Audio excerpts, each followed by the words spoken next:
সাবধানা সানভি।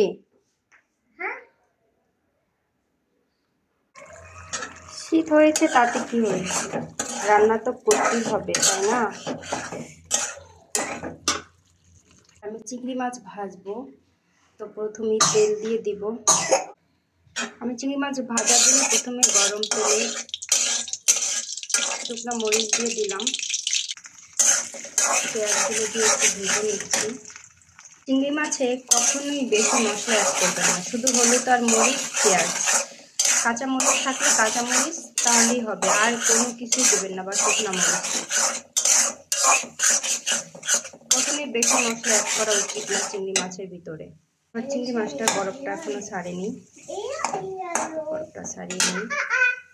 আমি মশলার মধ্যে কিছু টাইম হলুদ মরিচের সাথে পেঁয়াজের সাথে মাছটা কষিয়ে নিব। রান্না প্রতিদিন আমার জন্য থেকেই যায়। আজকে সবজি খিচুড়ি না, আজকে হচ্ছে ডাল খিচুড়ি। অনেক ধরনের বিভিন্ন ধরনের ডাল দিয়ে খিচুড়িটা রান্না করব। প্রথমে একটা জলপাই দিয়ে দিলাম, এখন হচ্ছে মশলাপাতিগুলো অ্যাড করব। আমি মাছটা ভেজে একটু গরম পানি অ্যাড করে দিচ্ছি। শীতে আমার প্রতিদিনের রান্নায় খিচুড়ি থাকবেই। এই যে মশলাগুলো অ্যাড করা হয়ে গেছে, এখন আমি একটু ম্যারিনেট করে রেখে দেব কিছু টাইম। এখনই রান্না করব না, একটু টাইম ম্যারিনেট করে রেখে দিচ্ছি।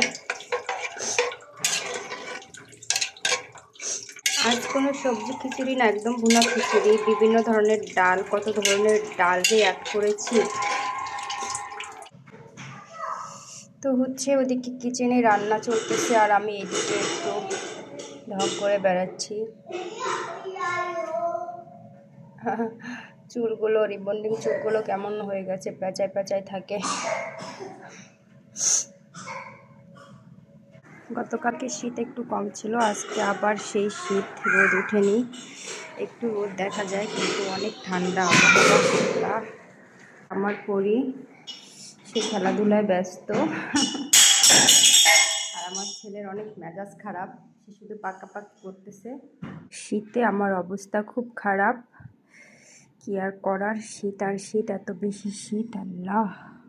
শীতে একদম কুচুমুচু হয়ে যাওয়ার মতো অবস্থা।